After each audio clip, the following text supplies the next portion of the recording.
दोस्तों, कैसे हैं आप सब? उम्मीद करती हूँ आप सब ठीक होंगे। चलिए शुरू करते हैं आज की बेहद इमोशनल और ट्विस्ट भरी कहानी सीरियल तुम से तुम तक के आने वाले धमाकेदार ट्रैक के साथ।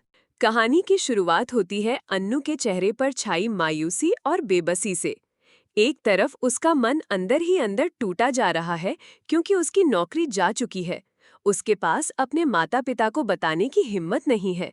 कैसे बताए कि वो अब बेरोजगार हो चुकी है?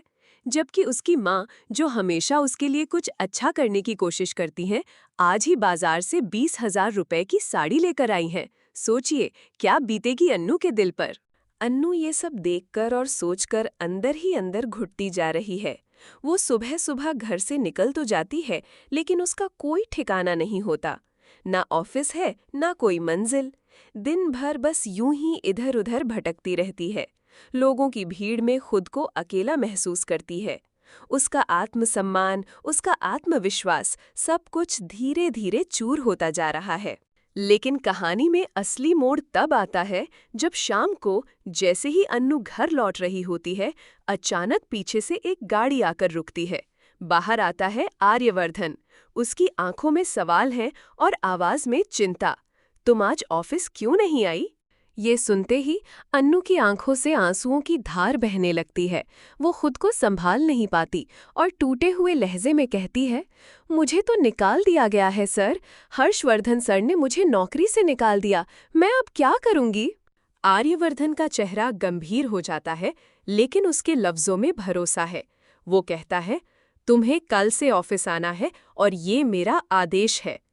अन्नू डरते डरते कहती है, लेकिन सर, आपकी बात को हर्षवर्धन सर कैसे मानेंगे?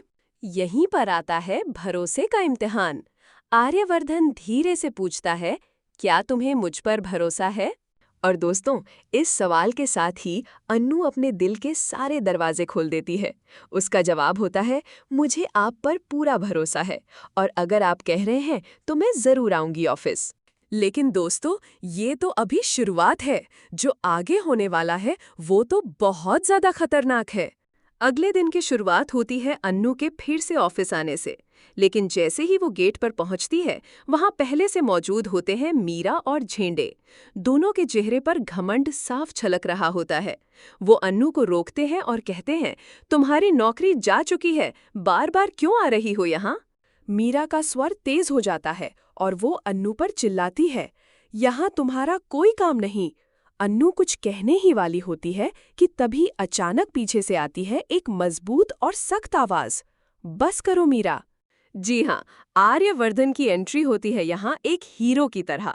वो अन्नू के पास आता है और सबके सामने कहता है, मैंने इसे बुलाया है, ये वापस ऑफिस ज्वाइन कर रही है मेरी मर्जी से। मीरा चौंक जाती है।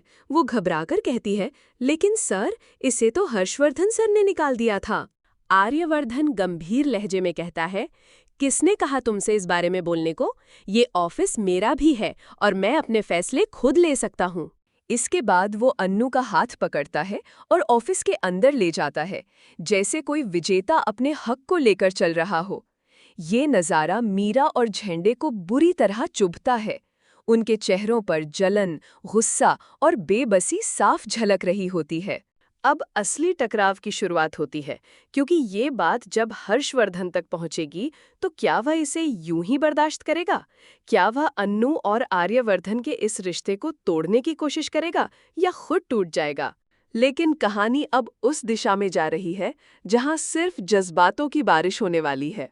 आर्यवर्धन और अन्नू अब अपने दिल की बात जाहिर करने वाले हैं। जो अब तक छुपा था, अब वो खुलकर सामने आने वाला है। दोनों एक दूसरे से अपने प्यार का इजहार करेंगे। वो पल जब आर्यवर्धन अन्नू की आंखों में आंखें डालकर कहेगा, तुम मेरी जिंदगी की सबसे बड़ी वजह हो, और अन्नू झुककर कहेगी, आपके बिना मैं अधूरी हूँ। दोनों की आंखों में नमी होगी, लेकिन दिलों में सुकून। और अब उनका रिश्ता सिर्फ जॉब या ऑफिस तक सीमित नहीं रहेगा, बल्कि एक नए मोड़ पर पहुंच जाएगा जहां उनका साथ हमेशा के लिए तय हो जाएगा। लेकिन क्या ये प्यार इतना आसान होगा?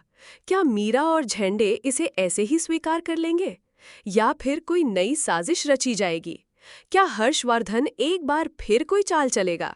इन सवालों के जवाब जानने के लिए जुड़े रहिए, क्योंकि अगली कहानी में होगा बड़ा धमाका। तो दोस्तों, आज की ये कहानी आपको कैसी लगी? अपने कमेंट्स जरूर बताएं। और हाँ, फिर मिलेंगे एक नई कहानी के साथ। तब तक के लिए खुश रहिए, सलामत रहिए और देखते रहिए सिर्फ टीवी टेलीड्रामा।